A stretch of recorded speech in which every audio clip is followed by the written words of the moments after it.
ಬೆಂಗಳೂರು ಗ್ರಾಮಾಂತರ ಲೋಕಸಭಾ ಕ್ಷೇತ್ರದ ಕಾಂಗ್ರೆಸ್ ಪಕ್ಷದ ಅಭ್ಯರ್ಥಿ ಡಿಕೆ ಸುರೇಶ್ ರವರು ಬೆಂಗಳೂರು ದಕ್ಷಿಣ ವಿಧಾನಸಭಾ ಕ್ಷೇತ್ರದ ವಿವಿಧ ಗ್ರಾಮಗಳಲ್ಲಿ ರೋಡ್ ಶೋ ನಡೆಸಿ ಸಾರ್ವಜನಿಕವಾಗಿ ಮತಯಾಚನೆ ಮಾಡಿದರು. ಇನ್ನು ಮಂಟಪ ಪಂಚಾಯಿತಿ ಹಾಗೂ ಕಲ್ಲುಬಾಳು ಗ್ರಾಮ ಪಂಚಾಯಿತಿ ಮತ್ತು ಜಿಗಣಿ ಪುರಸಭೆ ಹಾಗೂ ಹಾರಗದ್ದೆ ಗ್ರಾಮ ಪಂಚಾಯಿತಿ ಮತ್ತು ಹೆನ್ನಗರ ಗ್ರಾಮ ಪಂಚಾಯಿತಿ ವ್ಯಾಪ್ತಿಯಲ್ಲಿ ಬೆಂಗಳೂರು ಗ್ರಾಮಾಂತರ ಲೋಕಸಭಾ ಕ್ಷೇತ್ರದ ಕಾಂಗ್ರೆಸ್ ಅಭ್ಯರ್ಥಿ ಡಿಕೆ ಸುರೇಶ್ ರವರು ರೋಡ್ ಶೋ ನಡೆಸಿ ಸಾರ್ವಜನಿಕವಾಗಿ ಮತಯಾಚನೆ ಮಾಡಿದರು. ಇನ್ನು ಇದೇ ಸಂದರ್ಭದಲ್ಲಿ ಹಲವು ಗ್ರಾಮಗಳಲ್ಲಿ ಬೆಂಗಳೂರು ಗ್ರಾಮಾಂತರ ಲೋಕಸಭಾ ಕ್ಷೇತ್ರದ ಕಾಂಗ್ರೆಸ್ ಅಭ್ಯರ್ಥಿ ಡಿಕೆ ಸುರೇಶ್ ರವರಿಗೆ ಬೃಹತ್ ಗಾತ್ರದ ಹೂವಿನ ಹಾರ ಹಾಕುವ ಮೂಲಕ ಅಭಿನಂದನೆ ಸಲ್ಲಿಸಿದರು. ಇನ್ನು ಕಾರ್ಯಕ್ರಮದಲ್ಲಿ ಕಾಂಗ್ರೆಸ್ ಮುಖಂಡರಾದ ಆರ್.ಕೆ. ರಮೇಶ್, ಕಾಂಗ್ರೆಸ್ ಜಿಲ್ಲಾಧ್ಯಕ್ಷ ಓ ಮಂಜು, ಜಗಣಿ ಬ್ಲಾಕ್ ಕಾಂಗ್ರೆಸ್ ಅಧ್ಯಕ್ಷ ಶ್ರೀಧರ್ ಗೌಡ, ಕಾಂಗ್ರೆಸ್ ಮುಖಂಡರಾದ ರಾಮೋಜಿ ಗೌಡ, ಮೈಲಸಂದ್ರ ಪ್ರಭಾಕರ್ ರೆಡ್ಡಿ, ನರೇಂದ್ರ ಬಾಬು, ನವೀನ್ ಕುಮಾರ್, ಬಿಕೆ ಪ್ರವೀಣ್ ಕುಮಾರ್, ಹಬ್ಕಮ್ಸ್ ಬಾಬುರೆಡ್ಡಿ, ಎನ್ಪಿಐ ನಾಗರಾಜು, ಹಾರಗದ್ದೆ ನಟರಾಜ್, ನೋಸೇನೂರು ಬಾಬುರೆಡ್ಡಿ, ಜಿಗಣಿ ಆನಂದ್ ಗೌಡ, ಸಂಪಂಗಿ ರಾಜು, ಆರ್.ಕೆ. ಕೇಶವರೆಡ್ಡಿ, ಪ್ರಸನ್ನ ಕುಮಾರ್, ಹಿನ್ನಕ್ಕಿ ಮಹೇಶ್, ಕಾಚನಾಯಕನಹಳ್ಳಿ ಕಿರಣ್ ಕುಮಾರ್, ಪ್ರಹ್ಲಾದ್ ರೆಡ್ಡಿ, ಜಿಗಣಿ ವಿನೋದ್, ಬಂಡೆನಲ್ಲಸಂದ್ರ ಮುರಳಿ, ವೆಂಕಟೇಶ್, ಹರೀಶ್, ಲಿಖಿತ್ ರೆಡ್ಡಿ, ಅಭಿ, ನೋಸೇನೂರು ರವಿ, ಅಕ್ಷಯ್ ಕುಮಾರ್, ಶಿವರಾಜ್, ರಂಜಿತ್ ರೆಡ್ಡಿ, ವಿನಯ್ ರೆಡ್ಡಿ, ರಾಮಸ್ವಾಮಿ ಮತ್ತು ಕಾಂಗ್ರೆಸ್ ಮುಖಂಡರು ಕಾರ್ಯಕರ್ತರು ಭಾಗವಹಿಸಿದರು.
ಇದು ಯಾರ ಗ್ಯಾರಂಟಿ ಅಂದ್ರೆ ಇದು ಕಾಂಗ್ರೆಸ್ ನ ಗ್ಯಾರಂಟಿ, ಡಿಕೆ ಸುರೇಶ್ ಗ್ಯಾರಂಟಿ,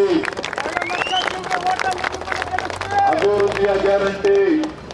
ಯಾತಕ್ಕೆ ಓಟ್ ಕೊಡಿ ಅಂತ ಕೇಳಿದ್ರೆ ಅಭಿವೃದ್ಧಿಗಾಗಿ ಮತ ನೀಡಿ, ಕಾವೇರಿ ನೀರಿಗಾಗಿ ಮತ ನೀಡಿ. ನಮ್ಮ ಮೇಕೆದಾಟು ಯೋಜನೆಗೆ ಅನುಮತಿ ಕೊಡ್ಲಿಲ್ಲ ಕೇಂದ್ರದವರು, ಆದ್ರೆ ನಿಮ್ಗೆ ನೀರನ್ನ ಕೊಡುವಂತ ಕೆಲಸ ಸನ್ಮಾನ್ಯ ಡಿ.ಕೆ. ಶಿವಕುಮಾರ್ ಅವರ ನೇತೃತ್ವದಲ್ಲಿ ನಾವು ಮಾಡ್ತೇವೆ. ಈ ಭಾಗ ಅಭಿವೃದ್ಧಿ ಆಗ್ಬೇಕು, ಕೈಗಾರಿಕಾ ಪ್ರದೇಶಗಳು ಬೆಳಿಬೇಕು, ವಸತಿ ಪ್ರದೇಶಗಳಿಗೆ ಅನುಕೂಲ ಆಗ್ಬೇಕು. ಇಲ್ಲಿರ್ತಕ್ಕಂಥ ಎಲ್ಲ ಲೇಔಟ್ಗಳಲ್ಲಿ ಕಟ್ಟಿರ್ತಕ್ಕಂಥವ್ರು, ಅಪಾರ್ಟ್ಮೆಂಟ್ಗಳಲ್ಲಿ ವಾಸ ಮಾಡ್ತಾ ಇರ್ತಕ್ಕಂಥವ್ರು ಎಲ್ಲರಿಗೂ ಕೂಡ ಈ ಭಾಗದಲ್ಲಿ ವ್ಯಾಪಾರ ಮಾಡ್ತಾ ಇರ್ತಕ್ಕಂಥವ್ರಿಗೆ ಇನ್ನೂ ಹೆಚ್ಚಿನ ಅನುಕೂಲ ಆಗ್ಬೇಕು, ಅಭಿವೃದ್ಧಿ ಆಗ್ಬೇಕು ಅಂತ ಹೇಳಿ ಇವತ್ತು ಸನ್ಮಾನ್ಯ ಡಿ.ಕೆ. ಶಿವಕುಮಾರ್ ಅವರು, ಸಿದ್ದರಾಮಯ್ಯನವರ ಸರ್ಕಾರ ಜಿಗಣಿಗೆ ಕಲ್ಲಬಾಳ್ನ ಮುಖಾಂತರ ಇವತ್ತು ಮೆಟ್ರೋ ಲೈನ್ ಅನ್ನ ತೆಗೆದುಕೊಂಡು ಹೋಗೋದಕ್ಕೆ ಸರ್ಕಾರ ಆದೇಶ ಮಾಡಿದೆ. ಮೆಟ್ರೋ ಕೂಡ ನಿಮ್ಮೂರಿಗೆ ಬರುತ್ತೆ. ಬಿಜೆಪಿಯವರು ನಮ್ಗೆ ಮೆಟ್ರೋ ಇಲ್ಲ ಬೆಂಗಳೂರಿಗೆ ನಿಲ್ಗಾಕೆ ಅಂತಾರೆ. ನಾವು ಬರೀ ನಿಮ್ ಚಾಕರಿ ಮಾಡ್ಕೊಂಡಾಗಿರಕ್ಕಿಲ್ಲ, ನಾವು ಕೂಡ ಮೆಟ್ರೋ ಅಲ್ಲಿ ಓಡಾಡ್ಲಿಕ್ಕೆ ಯೋಗ್ಯತೆ ಇರ್ತಕ್ಕಂಥವ್ರು. ನಮ್ಮ ತೆರಿಗೆ ಹಣ ನಾವು ಕೇಳ್ತಾ ಇದ್ದೇವೆ, ನಾವು ಕಟ್ತಾ ಇದ್ದೇವೆ. ಕೇಂದ್ರದ ತೆರಿಗೆ ಹಣ ಮೋಸ ಮಾಡಿದ್ದಾರೆ. ಆದ್ರೆ ಕರ್ನಾಟಕದವರು ಏನೇ ಅಂದ್ರೂ ಅಭಿವೃದ್ಧಿಗೆ ಜೊತೆಗೆ ನಿಂತ್ಕೊಳ್ತಾರೆ. ಈ ಭಾಗ ಅಭಿವೃದ್ಧಿ ಆಗ್ಬೇಕು ಅಂತಕ್ಕಂಥ ವಿಚಾರವನ್ನ ಇವತ್ತು ನಾವು ಕೈಗೆತ್ತಿಕೊಂಡಿದ್ದೀವಿ.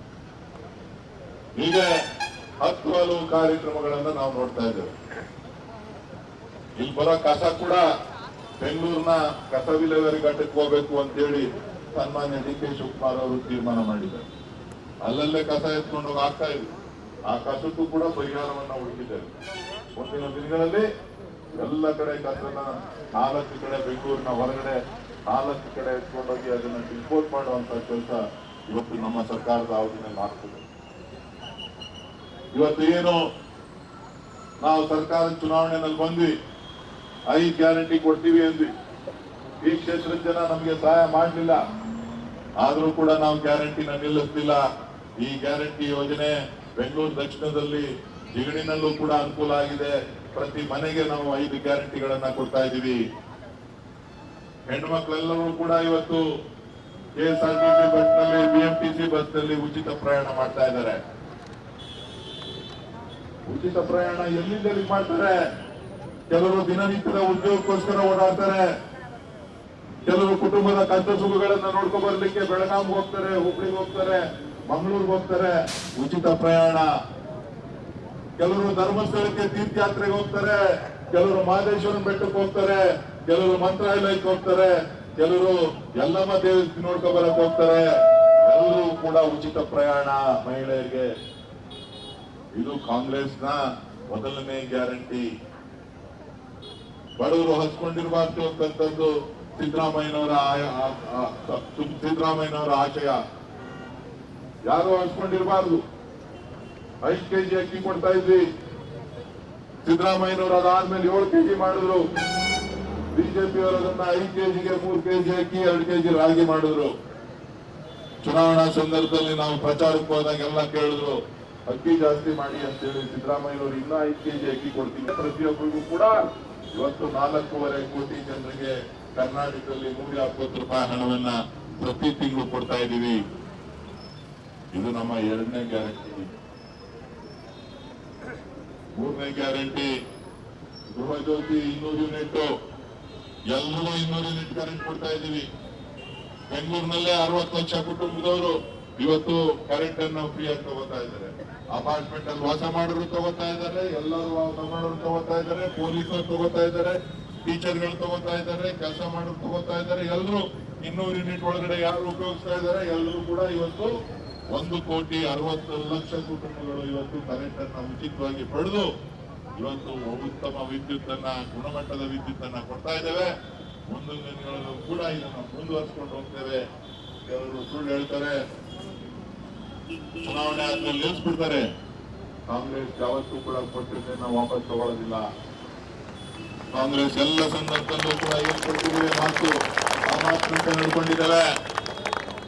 ನಾವು 15 ಲಕ್ಷ ದುಡ್ಡು ಕೊಡ್ತೀವಿ ಅಂತ ಹೇಳಲಿಲ್ಲ, ನಾವ್ 2 ಕೋಟಿ ಉದ್ಯೋಗ ಕೊಡ್ತೀವಿ ಅಂತ ಹೇಳಲಿಲ್ಲ, ನಾವ್ ಹೇಳಿದ್ 2,000 ರೂಪಾಯಿ ಕೊಡ್ತೀವಿ ಅಂತ ಹೇಳಿ ಇವತ್ತು 1,17,00,000 ಕುಟುಂಬಗಳಿಗೆ 2,000 ರೂಪಾಯಿ ಹಣವನ್ನ ಕಳೆದ 8 ತಿಂಗಳಿಂದ ಕೊಟ್ಟಿದ್ದೀವಿ. 16,000 ರೂಪಾಯಿ ಅವ್ರ ಕುಟುಂಬಕ್ಕೆ ಹೋಗಿದೆ.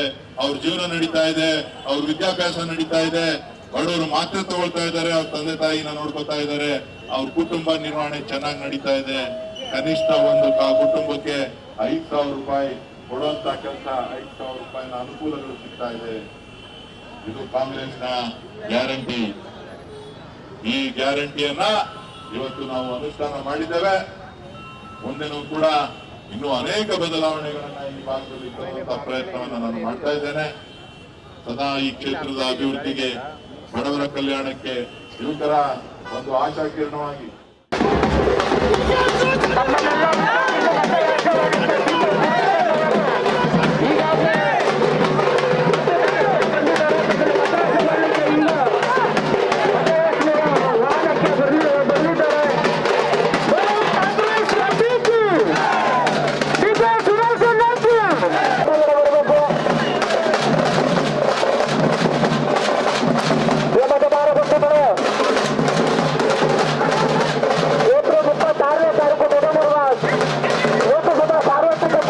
जय कांग्रेस पार्टी के, जय सुरेश अण्ಣ के, ಕೆ ಶಿವಕುಮಾರ್ ಗೆ. ಇವತ್ತು ನಮ್ಮನ್ನೆಲ್ಲ ಉದ್ದೇಶಿಸಿ ಮಾತನಾಡಲು, ಮತಯಾಚನೆ ಮಾಡಲು ಕೆ ಸುರೇಶ್ ಅಣ್ಣ ಅವರು ಸ್ವತಃ ಚಿಗಣಿಗೆ. ದಯವಿಟ್ಟು ಜನ ಮುಂದೆ ಹೋಗ್ತಾ ಇರ್ರಿ. ಎಲ್ಲಿ ನಮ್ಮ ಭಾಷಣ ಸುರೇಶ್ ಅಣ್ಣ ಅವರು ಸ್ವತಃ ನಮ್ಮ ಚಿಗಣಿಗೆ ಬಂದಿದ್ದಾರೆ. ಇವತ್ತು ಅವ್ರು ಬಂದಿರೋದು ಅವ್ರ ಊರಿ ಸ್ವಂತ ಊರ್ ತರ ಇದು ಚಿಗಣಿ ಅವ್ರಿಗೆ. ಯಾಕಂದ್ರೆ ಇಲ್ಲಿನ ಅಭಿವೃದ್ಧಿ ಕಾರ್ಯಗಳೆಲ್ಲ ಅವರೇ ಮಾಡಿರೋದು. ದಯವಿಟ್ಟು ಜನ ಅರ್ಥ ಮಾಡ್ಕೊಳ್ಳಿ. ನಿಜವಾದ ಹೃದಯ ಅಂತ ನಮ್ಮ ಸುರೇಶ್ ಅಣ್ಣ ಅವರು. ಜೈ ಸುರೇಶ್ ಅಣ್ಣಗೆ, ಜೈ ಸುರೇಶ್ ಅಣ್ಣಗೆ, ಕಾಂಗ್ರೆಸ್ ಪಾರ್ಟಿಗೆ. ಏಪ್ರಿಲ್ 26ನೇ ತಾರೀಕು ನಡೆಯಲಿರುವ ಲೋಕಸಭಾ ಸಾರ್ವತ್ರಿಕ ಚುನಾವಣೆಯಲ್ಲಿ ನಮ್ಮ ಹೆಮ್ಮೆಯ ಸಂಸದರಾದಂಥ ಸನ್ಮಾನ್ಯ ಇನ್ನೇನು ಕೆಲವೇ ಕ್ಷಣಗಳಲ್ಲಿ ತಮ್ಮನ್ನು ಉದ್ದೇಶಿಸಿ ಸನ್ಮಾನ್ಯ ಶ್ರೀ ಸುರೇಶ್ ಅಣ್ಣನವರು ಉತ್ಸಾಹ ನೋಡ್ತಾ ಇದ್ರೆ ಸುರೇಶ್ ಅಣ್ಣವರು ಮತ್ತೆ 4ನೇ ಬಾರಿ ಇಲ್ಲಿ ಜಯಶೀಲರಾಗಿದ್ದಾರೇನೋ ಅನ್ಸುತ್ತೆ. ಅಷ್ಟು ಸಂತೋಷ ಆಗ್ತಾ ಇದೆ. ಜನರು ಇದೇ ಹುಮ್ಮಸ್ಸಲ್ಲಿ ಅವರಿಗೆ ವೋಟ್ ಮಾಡಬೇಕು. ಕಾಂಗ್ರೆಸ್ ಪಕ್ಷದ ಅಭ್ಯರ್ಥಿ ಅವರು ಕಳೆದ ಬಾರಿ 28 ಜನ ಇಲ್ಲಿ ಲೋಕಸಭಾ ಸದಸ್ಯ ಕರ್ನಾಟಕದಲ್ಲಿ ಇದ್ದು ಸಹ 27 ಜನ ಯಾರು ಮಾಡ್ತಿದ್ದ ಕೆಲಸ ಒಬ್ಬರೇ ನಮ್ಮ ಡಿ ಕೆ ಸುರೇಶ್ ಅಣ್ಣ ಅವ್ರು ಮಾಡಿದ್ದಾರೆ. ಅಂತ ವ್ಯಕ್ತಿನ ನಾವು ಗೆಲ್ಸ್ಕೋಬೇಕು.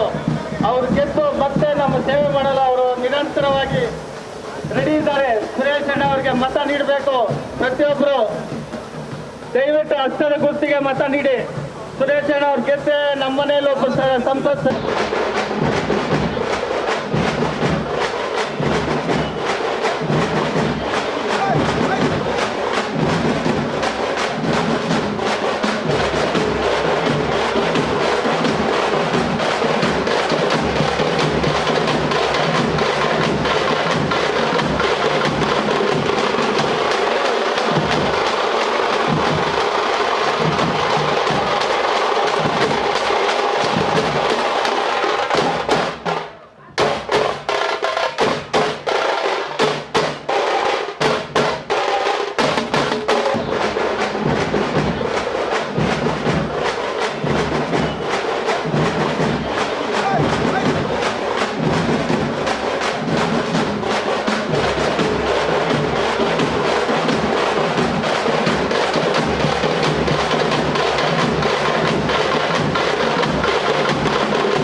ಅವರಿಗೆ ನಾವು ಮೂಲಭೂತ ಸೌಕರ್ಯಗಳನ್ನು ಕೊಡಬೇಕು ಅಂತಕ್ಕಂಥ ಒಂದು ದೃಷ್ಟಿಯಿಂದ ಇವತ್ತು ಕಾಂಗ್ರೆಸ್ ಪಕ್ಷ ಇದನ್ನ ಪಂಚಾಯಿತಿ ಇದ್ದದ್ದನ್ನ ನನ್ನ ಅವಧಿಯಿಂದ ನಾನು ಇವತ್ತು ಈ ಒಂದು ಸರ್ಕಾರದ ಮೇಲೆ ಒತ್ತಡವನ್ನು ತಂದು ಕಳೆದ ಅವಧಿನಲ್ಲಿ ಇದನ್ನ ಪೂರ್ಸಭೆಯನ್ನಾಗಿ ಮಾಡಿದ್ದೇವೆ.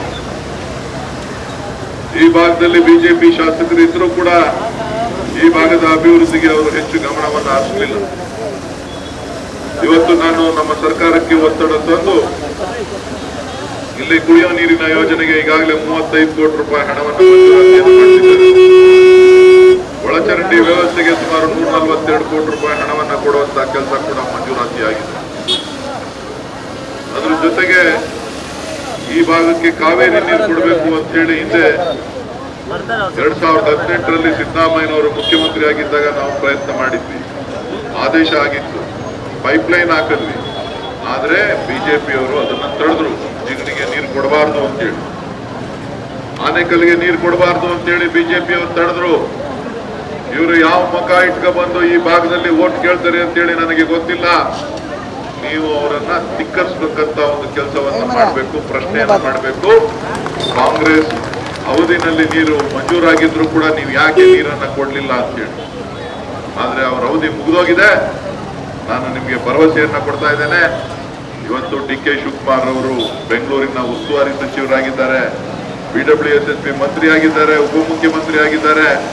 ನಿಮಗೆ ಕಾವೇರಿ ನೀರನ್ನ ಕೊಡ್ತೇನೆ ಅಂತೇಳಿ ಈಗಾಗಲೇ ಸರ್ಕಾರದ ಆದೇಶವನ್ನು ಮಾಡಿ ಇವತ್ತು ಈಗಾಗಲೇ ಬನ್ನೇರುಘಟ್ಟಕ್ಕೆ ಕಾವೇರಿ ನೀರು ಕೊಟ್ಟಾಗಿದೆ, ಆರ್ಗದ್ದೆಗೆ ನೀರು ಕೊಟ್ಟಾಗಿದೆ, ನಮ್ಮ ಹುಲಿಮಂಗಲಕ್ಕೆ ನೀರು ಕೊಟ್ಟಾಗಿದೆ, ಹೆನ್ನಾಗರಕ್ಕೆ ನೀರು ಕೊಟ್ಟಾಗಿದೆ. ಇನ್ನು ಜಿಗಣಿ ಮಾತ್ರ ಬಾಕಿ ಇದೆ. ಚುನಾವಣೆ ಆದ ತಕ್ಷಣ ನಿಮ್ಮ ಪುರಸಭೆಯವರು ಹಣ ಕಟ್ಟಿಸ್ಕೊಂಡು ನಿಮಗೆ ಕಾವೇರಿ ನೀರನ್ನ ಕೊಡುವಂತ ಕೆಲಸ ಯಾರ ಕಾಲದಲ್ಲಿ ಆಗ್ತದೆ ಅಂತ ಹೇಳಿದ್ರೆ ಕಾಂಗ್ರೆಸ್ ಅವಧಿನಲ್ಲಿ ನಿಮ್ಮ ಡಿ ಕೆ ಸುರೇಶ್ ಅವಧಿನಲ್ಲಿ ಆಗ್ತದೆ ಅಂತಕ್ಕಂಥ ಯೋಗ್ಯತೆ ಇಲ್ಲ ರೀ. ನಿಮ್ಗೆ ಬದ್ಧತೆ ಇಲ್ಲ, ನನಗೆ ಬದ್ಧತೆ ಇದೆ. ನಾನು ಜನರ ಕೆಲಸ ಮಾಡ್ಬೇಕು ಅಂತ ತೀರ್ಮಾನ ಮಾಡಿದ್ದೀನಿ. ಜಿಗಣಿಗೂ ತಗೊಂಡೋಗ್ತೀನಿ, ಆನೆಕಲ್ಗೂ ತಗೊಂಡೋಗ್ತೀನಿ, ಅತ್ತಿಬಲೆಗೂ ತಗೊಂಡೋಗ್ತೀನಿ, ಬನ್ನೇರುಘಟ್ಟಕ್ಕೂ ತಗೊಂಡೋಗ್ತೀನಿ. ಇದು ನಮ್ಮ ಸರ್ಕಾರದ ಬದ್ಧತೆ ಪ್ರಶ್ನೆ. ನಾವು ಕೆಲಸವನ್ನ ಮಾಡಿದ್ದೇವೆ. ಯಾರಿಗ ಅನುಕೂಲಕ್ಕೆ? ಈ ಭಾಗದ ಜನರ, ಬಡವರ, ಕಾರ್ಮಿಕರ, ಬೆಂಗಳೂರಿನ ಒಂದು ಭಾಗ ಆನೇಕಲ್ ತಾಲೂಕು ಜಿಗಣಿ ಹೋಬಳಿ. ನೀವು ಪ್ರಶ್ನೆ ಮಾಡಲಿಕ್ಕೆ ಸಾಧ್ಯ ಇಲ್ಲ. ಬೆಂಗಳೂರಿನ ಒಂದು ಭಾಗ ಜಿಗಣಿ ಹೋಬಳಿ ಅಂತಕ್ಕಂಥದ್ದನ್ನ ಮಾತನಾಡಿರ್ತಕ್ಕಂಥ ನಾಯಕರು ಅರ್ಥ ಮಾಡ್ಕೋಬೇಕಾಗ್ತದೆ. ಇಲ್ಲಿಯ ಕಾರ್ಮಿಕರ ಬದುಕಿನಿಂದ ನಿಮ್ಮ ಬೆಂಗಳೂರು ನಡೀತಾ ಇದೆ ಹೊರತು ನಿಮ್ಮಿಂದ ಅಲ್ಲ. ಕಾರ್ಮಿಕರನ್ನ, ಈ ಭಾಗದ ಜನರನ್ನ ಕೇವಲವಾಗಿ ಕಾಣ್ತಕ್ಕಂಥದ್ದು ಸರಿ ಇಲ್ಲ ಅಂತಕ್ಕಂಥದ್ದನ್ನ ಈ ಸಂದರ್ಭದಲ್ಲಿ ಹೇಳಿ ಬಯಸ್ತೇನೆ. ಇವತ್ತು ಈ ಜನ ಕಷ್ಟ ಪಡ್ತಾ ಇದ್ದಾರೆ, ಜೀವನ ನಡೆಸೋದು ಕಷ್ಟ ಆಗ್ತಾ ಇದೆ. 10,000 ರೂಪಾಯಿ, 12,000 ರೂಪಾಯಿ, 13,000 ರೂಪಾಯಿ. ನಾನು ಕೇಳ್ತೀನಿ, ಮೋದಿ ಅವರು ಅಧಿಕಾರಕ್ಕೆ ಬರೋಕ್ಕಿಂತ ಮುಂಚೆ ಏನ್ ಹೇಳಿದ್ರು? ನಿಮ್ಗೆಲ್ಲ ಆದಾಯ ಡಬಲ್ ಆಗುತ್ತದೆ ಅಂತ ಹೇಳಿ. ನಿಮ್ ಸಂಬಳ 40,000 ಆಗ್ಲೇ ಇಲ್ಲ. ನಿಮ್ ಸಂಬಳ ಏನಾಯ್ತು? ಡಬಲ್ ಆಯ್ತಾ? 10,000 ಬತ್ತಿದ್ದವ್ರಿಗೆ 20,000 ಬರ್ತಾ ಇದೆಯಾ? 20 ಬತ್ತಿದ್ದವ್ರಿಗೆ 40 ಬರ್ತಾ ಇದೆಯಾ? 40 ಬತ್ತಿದ್ದವ್ರಿಗೆ 1 ಲಕ್ಷ ಬರ್ತಾ ಇದೆಯಾ? ಎಷ್ಟು ಬರ್ತಾ ಇದೆ? ಕೆಲಸ ಕಿತ್ಕೊಂಡು ಹೋಯ್ತಾ ಇದೆ. ಎಲ್ಗೆ ಹೋಯ್ತಾ ಇದೆ ಅಂದ್ರೆ ಉತ್ತರ ಭಾರತ ಕಡೆ ಹೋಗ್ತಾ ಇದೆ, ಗುಜರಾತ್ ಕಡೆ ಹೋಗ್ತಾ ಇದೆ. ಇವತ್ತು ಇದನ್ನ ತಡಿಬೇಕು ಅಂತ ಹೇಳಿದ್ರೆ ನಮ್ಮ ತೆರಿಗೆ, ನಮ್ಮ ಹಕ್ಕು ಹೋರಾಟವನ್ನ ನಾವು ಮಾಡ್ಬೇಕಾಗ್ತದೆ. ಆ ಕೆಲಸ ಇವತ್ತು ಪ್ರಾರಂಭ ಆಗಿದೆ. ಇದಕ್ಕೆ ಯಾರೇ ವಿರೋಧ ಮಾಡಿದ್ರು ಕೂಡ ಎದುರಿಸಲಿಕ್ಕೆ ನಾನು ಸಿದ್ಧ ಆಗಿದ್ದೇನೆ. ನನ್ನನ್ನ ದೇಶದ್ರೋಹಿ ಅಂತ ಕರೆದ್ರೂ ಸಿದ್ಧ ಇಲ್ಲ. ನಮ್ಮ ಕನ್ನಡಿಗರಿಗೆ, ನಮ್ಮ ಕರ್ನಾಟಕದಲ್ಲಿ ವಾಸ ಮಾಡ್ತಾ ಇರ್ತಕ್ಕಂಥವ್ರಿಗೆ ಅನ್ಯಾಯ ಆಗೋದನ್ನ ನಾನು ಬಿಡ್ಲಿಕ್ಕೆ ಸಾಧ್ಯ ಇಲ್ಲ. ಅವರ ಪರವಾಗಿ ಧ್ವನಿಯಾಗಿ ನಾನು ಕೆಲಸ ಮಾಡ್ತೇನೆ ಅಂತಕ್ಕಂಥದ್ದನ್ನ ನಾನು ಈ ಸಂದರ್ಭದಲ್ಲಿ ಹೇಳಲಿಕ್ಕೆ ಬಯಸ್ತೇನೆ. ಯಾರ ಭವಿಷ್ಯ?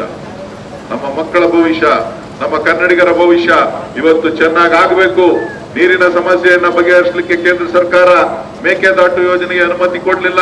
ಇವತ್ತು ಬಂದು ಭಾಷಣ ಮಾಡ್ತಾರೆ, ಮೇರೆ ವಾಸಿಯೋ ಅಂತ. ಬೆಂಗಳೂರಿಗೆ ಬಂದು ಭಾಷಣ ಮಾಡ್ತಕ್ಕಂಥವ್ರು, ಬೆಂಗಳೂರಿನ ಮೇಲೆ ಪ್ರೀತಿ ಇದ್ದಿತ್ತು ಅಂದ್ರೆ ಮೇಕೆದಾಟು ಯೋಜನೆಯನ್ನು ಅನುಷ್ಠಾನ ಮಾಡಬೇಕಾಗಿತ್ತು. ಬೆಂಗಳೂರಿನ ಜನರ ಮೇಲೆ ಪ್ರೀತಿ ಇದ್ದಿತ್ತು ಅಂತ ಅಂದ್ರೆ ನಮ್ಮ ತೆರಿಗೆ ಹಣವನ್ನ ನಮಗೆ ವಾಪಸ್ ಕೊಡಬೇಕಾಗಿತ್ತು. ನಮ್ಮ ತೆರಿಗೆ ಹಣನೂ ವಾಪಸ್ ಕೊಡ್ಲಿಲ್ಲ, ನಮ್ಮ ಯೋಜನೆಗಳಿಗೂ ಅನುಷ್ಠಾನ ಮಾಡಲಿಲ್ಲ, ನಮ್ಮ ಅಭಿವೃದ್ಧಿಗೂ ಚಾಲನೆ ಕೊಡುವಂತದ್ದನ್ನ ಮಾಡಲಿಲ್ಲ. ಈ ಎಲ್ಲ ವಿಚಾರಗಳನ್ನ ನೀವು ಭಾರತೀಯ ಜನತಾ ಪಕ್ಷಕ್ಕೆ ಮತ ಕೇಳುವಂತ ಬಂದವ್ರಿಗೆ ನೀವು ಪ್ರಶ್ನೆ ಮಾಡಬೇಕು.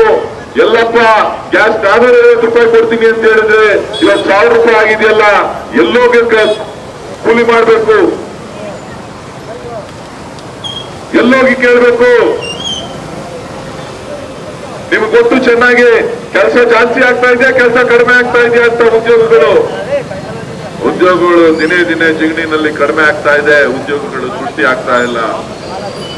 ಇವತ್ತು ನಾವು ನೀವು ಕನ್ನಡಿಗರವಾಗಿ ಹೋರಾಟವನ್ನ ಮಾಡಬೇಕು. ಕರ್ನಾಟಕದಲ್ಲಿ ವಾಸ ಮಾಡ್ತಾ ಇರ್ತಕ್ಕಂಥವರಾಗಿ ನಮ್ಮ ಹಕ್ಕಿಗಾಗಿ ನಾವು ಹೋರಾಟ ಮಾಡಬೇಕಾಗ್ತದೆ.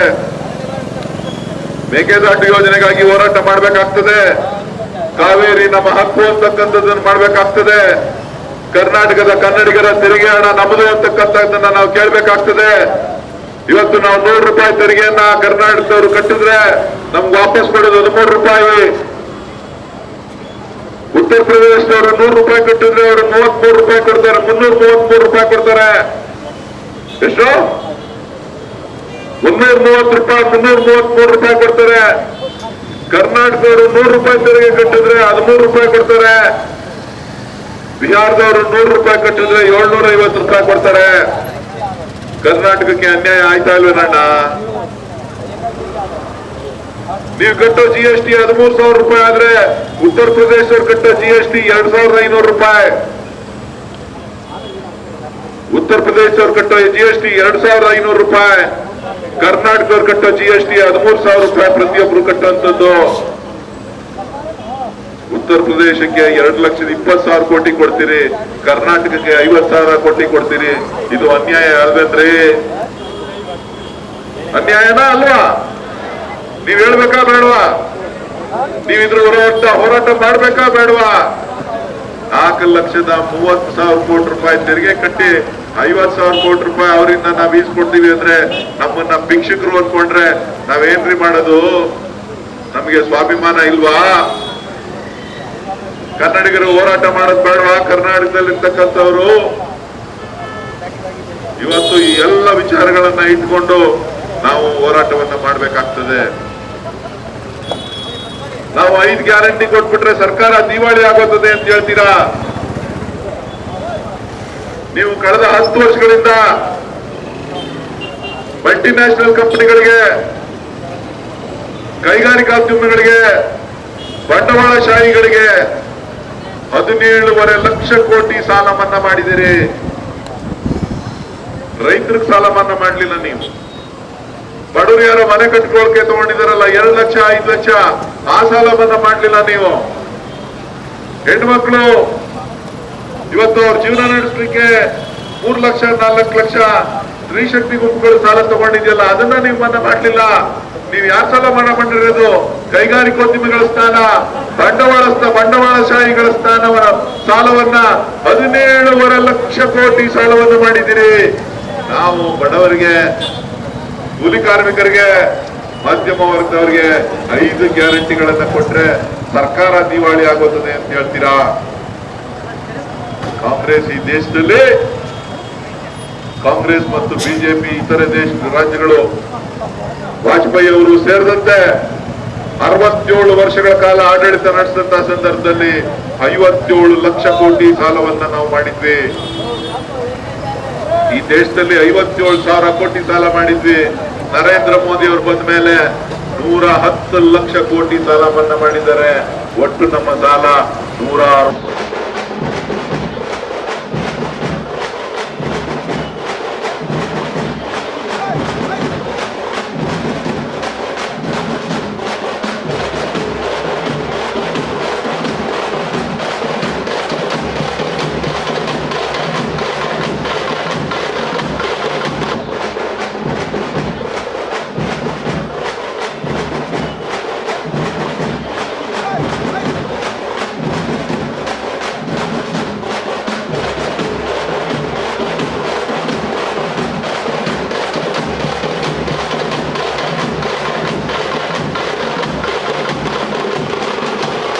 ಸಹೋದರಿಯಿಂದ ಎಲ್ಲ ನನ್ನ ಪಕ್ಷದ ಎಲ್ಲ ಕಾರ್ಯಕರ್ತರು, ಎಲ್ಲ ನಾಗರಿಕರು, ಎಲ್ಲ ಯುವಕರು ಇವತ್ತು ಈ ಕೈಗೆ ಶಕ್ತಿಯನ್ನ ಕೊಡಬೇಕು. ಈ ಕೈಗೆ ಶಕ್ತಿ ಕೊಡ್ತು ಅಂತ ಆದ್ರೆ ಇನ್ನೂ ಹೆಚ್ಚು ದಾನ ಧರ್ಮಗಳನ್ನ ಮಾಡಲಿಕ್ಕೆ ಅವಕಾಶ ಆಗ್ತದೆ.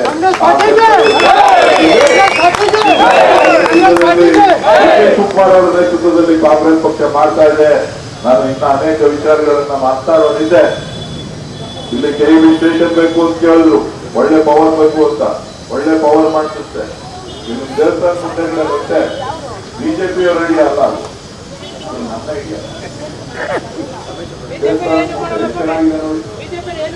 ಬಿಜೆಪಿ ಅವರು ಬರೀ ಹೇಳ್ತಾರೆ ಅಷ್ಟೇ. ಅವ್ರು ರಾಮನ್ ಹಿಡ್ಕೊಂಡಿದ್ದಾರೆ. ನಮ್ಮ ರಾಮ ಒಬ್ಬನೇ ಅಲ್ಲ ದೇವರು, 3 ಕೋಟಿ ದೇವರುಗಳು ಕೂಡ ನಮ್ಮ ದೇವರು ಕಾಂಗ್ರೆಸ್ ಅವ್ರಿಗೆ. ನಮ್ಮೂರು ಮಾರಮ್ಮನೂ ದೇವರು, ನಿಮ್ಮೂರಿನ ಕಬ್ಬಾಳಮ್ಮನೂ ದೇವರು, ನಿಮ್ಮೂರಿನ ಆವಲ್ ಗಂಗಮ್ಮನೂ ದೇವರು, ಕಾಲೇರಮ್ಮನೂ ದೇವರು. ಹೌದಲ್ಲ? ಚಿಕ್ಕಮರಿಯಮ್ಮನ ದೇವರು ದೇವಸ್ಥಾನನೂ ಕಟ್ತಾ ಇದೀವಿ, ರಾಮನ ದೇವಸ್ಥಾನನೂ ಕಟ್ತಾ ಇದೀವಿ. ನಿಮಗೆ ನಾವು ಅದೇ ಒಂದು ಇಟ್ಕೊಂಡಿಲ್ಲಪ್ಪ. ನಮ್ಗೆಲ್ಲರೂ ಕೂಡ ದೇವಸ್ಥಾನ ಮಾಡ್ತಾ ಇದೀವಿ. ನಾವೆಲ್ಲರೂ ಕೂಡ ದೇವರನ್ನ ಪ್ರಾರ್ಥಿಸ್ತಾ ಇದೀವಿ. ನಾವು ಮನೆ ಮುಂದೆ ಮನೆಯಿಂದ ಆಚೆ ಬರ್ಬೇಕಾದ್ರೆ ದೇವ್ರನ್ನ ಕೇಳ್ಕೊಂಡೇ ಬರೋದು, ದೇವರೇ ಒಳ್ಳೇದ್ ಮಾಡಪ್ಪ ಅಂತ ಹೇಳಿ. ನಿಮ್ಮಂಗೆ ರಾಜಕೀಯಕ್ಕೋಸ್ಕರ ರಾಮನ ಇಟ್ಕೊಂಡಿಲ್ಲ. ಈ ಮನಸ್ಸಿನಲ್ಲಿ ರಾಮನ ಇಟ್ಕೊಂಡಿದ್ದೀವಿ. ಈ ಮನಸ್ಸಿನಲ್ಲಿ ನಾವು ರಾಮನ ಪೂಜೆ ಮಾಡ್ತಾ ಇದ್ದೀವಿ. ನಮಗೆ ರಾಮನೂ ಮುಖ್ಯ, ವೆಂಕಟರಮಣ ಸ್ವಾಮಿನೂ ಮುಖ್ಯ, ಶಿವನೂ ಮುಖ್ಯ, ಮಾರಮ್ಮನೂ ಮುಖ್ಯ. ಎಲ್ಲ ದೇವರುಗಳು ಯಾರು ಅಂತ ಅಂದ್ರೆ ಇಲ್ಲಿ ನಿಂತಿರುವಂತ ನನ್ನ ಮತದಾರ ಬಂಧುಗಳು ನಮಗೆ ದೇವರುಗಳ ಕಾಣಿಸ್ತಾ ಇದ್ದಾರೆ. ಎಲ್ಲ ನನ್ನ ಅಂಗೀಕಾರ ದೇವರುಗಳ ಕಾಣಿಸ್ತಾ ಇದ್ದಾರೆ. ನೀವೇ ನನ್ನ ದೇವರುಗಳು. ನೀವು ನನಗೆ ಆಶೀರ್ವಾದ ಮಾಡಿ 2ನೇ ಕ್ರಮ ಸಂಖ್ಯೆ 10 ವರ್ಷಕ್ಕೆ ಮತ ನೀಡಬೇಕು ಅಂತೇಳಿ ತಮ್ಮಲ್ಲಿ ಕೈ ಮುಗಿದು ಪ್ರಾರ್ಥಿ ನನ್ನ ಮಾತನ್ನು ಮುಗಿಸ್ತೇನೆ. ಜೈ ಹಿಂದ್, ಜೈ ಕರ್ನಾಟಕ.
ದಯವಿಟ್ಟು ಬೇಗ ಮುಂದೆ ಹೋಗಿ. ಇನ್ನೂ ಅನೇಕ ಕಡೆ ಕಾರ್ಯಕ್ರಮಗಳಿದೆ. ಅಭಿವೃದ್ಧಿಯ ಅಧಿಕಾರಗಳು ನಮ್ಮ ಆದ್ಯತೆಯ ಅಭಿವೃದ್ಧಿಯಲ್ಲಿ ತಮ್ಮ ಅನೇಕ ಕೊಡುಗೆಗಳನ್ನು ನೀಡಿರ್ತಕ್ಕಂಥ ಡಿ.ಕೆ. ಸುರೇಶ್ ಅವರಿಗೆ ತಮ್ಮ ಅಮೂಲ್ಯವಾದ ಮತವನ್ನ ಅವರ ಜನಸಂಖ್ಯೆ 7ಕ್ಕೆ 10ರ ಗುರುತಿಗೆ ಮತವನ್ನು ನೀಡುವುದರ ಮುಖಾಂತರವಾಗಿ ಮತ್ತೊಮ್ಮೆ ಮಗದೊಮ್ಮೆ ಅವರನ್ನ ಚುನಾವಣೆಯಲ್ಲಿ ಗೆಲ್ಲಿಸಬೇಕು ಅಂತ ತಮ್ಮಲ್ಲಿ ಮನವಿಯನ್ನು ಮಾಡಬೇಕು. ಆ ದೃಷ್ಟಿಯಿಂದ ನಮ್ಮಲ್ಲಿ ಮನವಿಯನ್ನು ಮಾಡ್ಕೊಳ್ತಾರೆ.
ಹೋಬಳಿನೂ ಕೂಡ ಬೆಂಗಳೂರಿನ ಒಂದು ಭಾಗ. ಆ ಭಾಗಕ್ಕೆ ನೀರು ಮಂಜೂರಾಗಿತ್ತು, ಇವರು ತಡೆದ್ಬಿಟ್ಟಿದ್ದಾರೆ, ತಡೆ ಹಿಡಿದಿದ್ದಾರೆ. ನಾವು ನೀರು ಕೊಡಬೇಕು ಅಂತ ಹೇಳಿದ್ರೆ ಒಂದೇ ಒಂದು ಆದೇಶ ಮಾಡಿ ಇವತ್ತು ಹೆಣ್ಣಾಗರಕ್ಕೆ ಕಾವೇರಿ ನೀರನ್ನ ಕೊಡುವಂತ ಕೆಲಸ ಇವತ್ತು ನಮ್ಮ ಅವಧಿನಲ್ಲಿ ಆಗ್ತಾ ಇದೆ. ಈಗ ಟ್ಯಾಂಕರ್ ಮುಖಾಂತರ ಕೊಡ್ತಾ ಇದ್ದೀವಿ. ಇನ್ ಸ್ವಲ್ಪ ದಿನ ಆದ್ಮೇಲೆ ಮನೆಗೆ ಬೀದಿಗೆ ಕೊಡುವಂತ ಕೆಲಸ ನಾವು ಮಾಡ್ತೀವಿ. ಪೈಪ್ ಲೈನ್ಗೆ 25 ಕೋಟಿ ರೂಪಾಯಿ ಮಂಜೂರಾತಿ ಮಾಡಿಸಿದ್ದೇವೆ. 8 ಗ್ರಾಮಗಳಿಗೂ ಸೇರಿಸಿ 25 ಕೋಟಿ ರೂಪಾಯಿ ಮಂಜೂರು ಮಾಡಿಸಿದ್ದೇವೆ. ಜವಾಬ್ದಾರಿ ನಡೀತಾ ಇದೆ. ನಿಮ್ಮೇನೇನು ಕೇಳಿದಿರಾ, ನಿಮ್ಗೆ ಏನೇನು ಸಹಕಾರ ಕೊಡ್ಬೇಕು ಎಲ್ಲ ಕೂಡ ಕೊಟ್ಟಿದ್ದೇನೆ. ನಾನೀಗ ಬಂದಿರೋದು ನಿಮ್ಮ ಮತಭಿಕ್ಷೆಯನ್ನ ಕೇಳಲಿಕ್ಕೆ, ನನ್ನ ಕೆಲಸಕ್ಕೆ ಕೂಲಿ ಕೇಳಲಿಕ್ಕೋಸ್ಕರ ನಾನು ಮಾಡಿರುವಂತ ಕೆಲಸಕ್ಕೆ ಕೂಲಿ ಕೊಡ್ರಪ್ಪ ಅಂತ ಕೇಳಲಿಕ್ಕೆ ಬಂದ್ರಿ. ನೀವೆಲ್ಲ ಬೆಳಿಗ್ಗೆ ಹೋದ್ರೆ ಸಾಯಂಕಾಲ ಬರ್ತೀರಿ. ತಿಂಗಳಾಯ್ತು ಅಂತ ಅಂದ್ರೆ ಸಂಬಳ ಕೊಡ್ತೀಯೋ ಇಲ್ವೋ ಅಂತ ಯಜಮಾನನ್ ಕೇಳ್ತೀವಿ. ಹಂಗೆ ನಾನು ನಿಮ್ಮ ಹತ್ರ 5 ವರ್ಷಕ್ಕೊಂದ್ಸರಿ ಬಂದು ಕೂಲಿ ಕೊಡುವ ಅಂತ ಕೇಳ್ತಾರೆ. ಮತದ ಮುಖಾಂತರ, ಮತ ನೀಡೋದ್ರ ಮುಖಾಂತರ ಇವತ್ತು ತಾವು ಈ ಭಾಗದ ಅಭಿವೃದ್ಧಿಗೆ ಇವತ್ತು ನೀವು ಮತ ನೀಡಬೇಕು ಅಂತ ಕೇಳ್ತಾ ಇದ್ದೀವಿ. ಜಿಗಣಿ ಹೋಬಳಿ ರಸ್ತೆ ಇರ್ಲಿಲ್ಲ, ಡಬಲ್ ರೋಡ್ ರಸ್ತೆ ಮಾಡಿಸಿದ್ವಿ. ಇವತ್ತು ಮೆಟ್ರೋ ಬೇಕು ಅಂತ ಕೇಳಿದ್ದಾರೆ. ಡಿ.ಕೆ. ಶಿವಕುಮಾರ್ ಅವರಿಗೆ ಮನವಿ ಮಾಡಿ ಬನ್ನೇರುಘಟ್ಟಕ್ಕೆ, ಜಿಗಣಿಗೆ, ಆನೇಕಲ್ಗೆ ಸಂಪರ್ಕ ಕಲ್ಪಿಸುವಂತ ಮೆಟ್ರೋ ಯೋಜನೆಯನ್ನ ಮಂಜೂರಾತಿಯನ್ನ ಮಾಡಿಸಿದ್ದಾರೆ.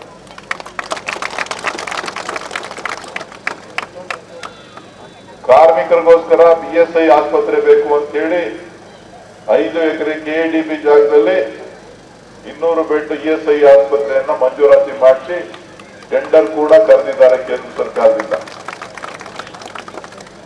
ನಾನು ಪ್ರತಿಯೊಂದು ಹಂತದಲ್ಲೂ ಕೂಡ ಜನರ ಜೊತೆ ನಿಂತು ಕೆಲಸ ಮಾಡಿದ್ದೇನೆ.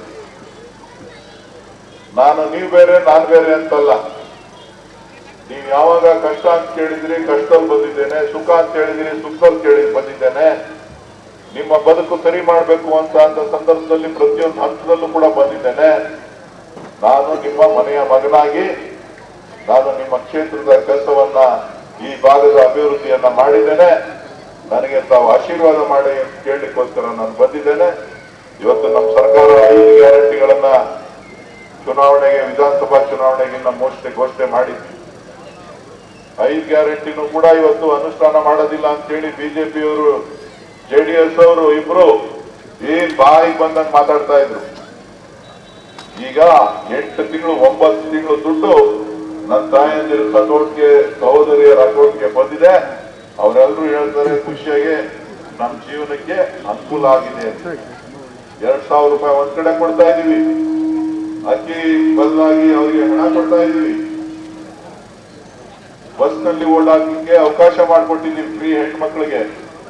ಹೀಗೆ ಕರೆಂಟ್ ಎಲ್ರ ಮನೆಗೂ ಫ್ರೀ ಕೊಟ್ಟಿದ್ದೀವಿ. ಬಾಡಿಗೆಗೆ ಯಾರ್ಯಾರಿದ್ದಾರೆ ಅವ್ರ ಮನೆಗೂ ಫ್ರೀ ಕೊಟ್ಟಿದ್ದೀವಿ. ಕೆಲಸದಲ್ಲಿ ಯಾರಿದ್ದಾರೆ ಅವ್ರ ಮನೆಗೂ ಫ್ರೀ ಕೊಟ್ಟಿದ್ದೀವಿ. ಯಾರು ಬಿಜೆಪಿ ಓಟ್ ಹಾಕಿದ್ರು ಅವ್ರಿಗೂ ಕೊಟ್ಟಿದ್ದೀವಿ. ಕಾಂಗ್ರೆಸ್ ಓಟ್ ಹಾಕ್ದವ್ರಿಗೂ ಕೊಟ್ಟಿದ್ದೀವಿ. ಕಳೆದವ್ರು ಓಟ್ ಹಾಕ್ದವ್ರಿಗೂ ಕೊಟ್ಟಿದ್ದೀವಿ.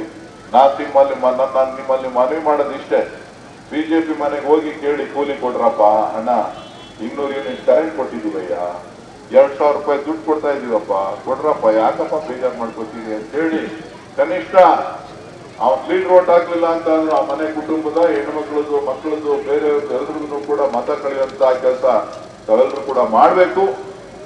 ಇವತ್ತು ನೀವೇನು ಭರವಸೆಯನ್ನ ಇಟ್ಕೊಂಡಿದ್ದೀರಿ, ಆ ಭರವಸೆಗೆ ತಕ್ಕಂತೆ ನಾನು ಕೆಲಸ ಮಾಡ್ತೇನೆ. ನಾನೊಬ್ಬ ಮಗನಾಗಿ, ನಿಮ್ಮ ಮಗನಾಗಿ, ನಿಮ್ಮ ಸ್ನೇಹಿತನಾಗಿ, ನಿಮ್ಮ ಸಹೋದರನಾಗಿ ಈ ಭಾಗವನ್ನು ಅಭಿವೃದ್ಧಿ ಪಡಿಸಲಿಕ್ಕೆ ಪ್ರತಿಯೊಂದು ಹಂತದಲ್ಲೂ ಕೂಡ ಕೆಲಸ ಮಾಡಿದ್ದೇನೆ. ಆಡಳಿತದಲ್ಲಿ ಚುರುಕು ಮುಟ್ಬೇಕು ಅಂತ ಹೇಳಿ ಪ್ರತಿ ಪಂಚಾಯಿತಿಗೆ ಬಂದು ಗ್ರಾಮ ಸಂದರ್ಶನಗಳನ್ನ ಮಾಡಿ, ಜನಸಂಪರ್ಕ ಸಭೆಯನ್ನ ಮಾಡಿ, ನಿಮ್ಮ ಕಷ್ಟ ಸುಖಗಳನ್ನ ಆಲಿಸಿದ್ದೇನೆ.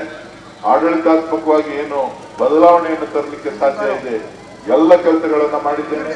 ಇವತ್ತು ಮೇಕೆದಾಟು ಯೋಜನೆ ಅನುಷ್ಠಾನ ಆಗ್ಬೇಕು ಅಂತ ಹೇಳಿ ಹೋರಾಟವನ್ನ ಮಾಡಿದ್ದೇವೆ.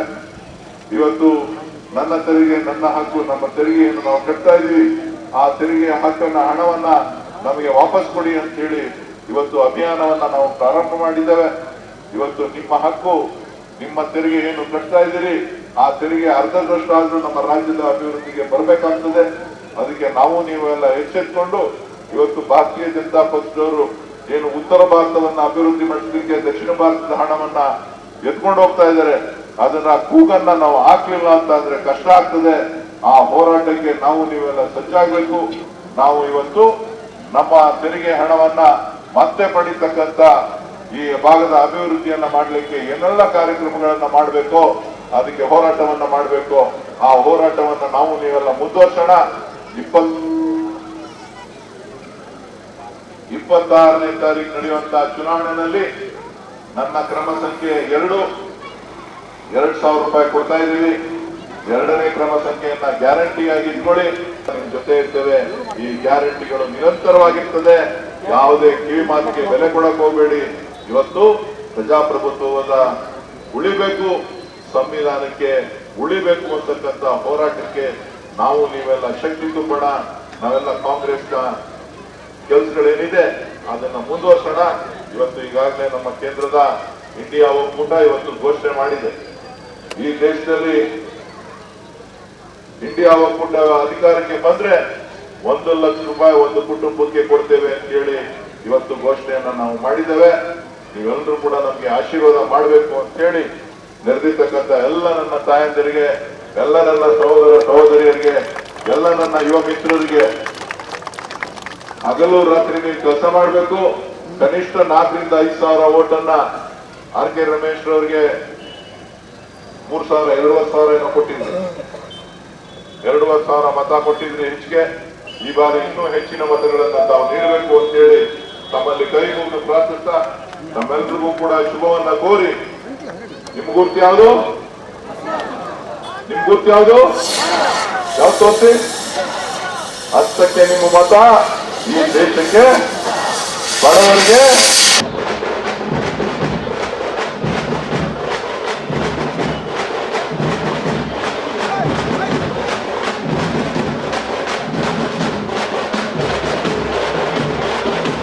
ತಿಂಗಳಿಂದ ಆರಂಭವಾಗಿದೆ ನಮ್ಮ ಪ್ರಚಾರ.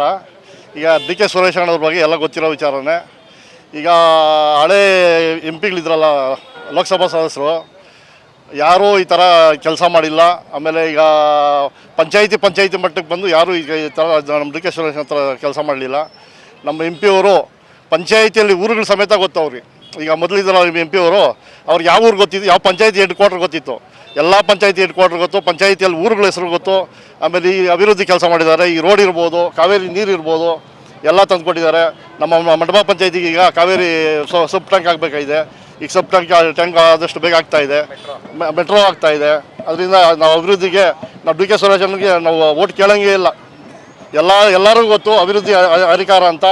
ಎಲ್ಲರೂ ನಮಗೆ ಮತ ನೀಡ್ತಾರೆ. ನಮ್ಮ ಪಂಚಾಯಿತಿಯಲ್ಲಿ ನಾವು ಎಷ್ಟು 2,500 3 ಸಾವಿರ ಅತಿ ಲೀಡ್ ಕೊಟ್ಟು ನಾವು ಜಯಶೀಲರಾಗಿ ಮಾಡಿಸ್ತೀರಿ ಅಂತ ಈ ಮುಖಾಂತರ ನಿಮ್ಗೆ ಹೇಳ್ತಾ ಇದ್ದೀನಿ.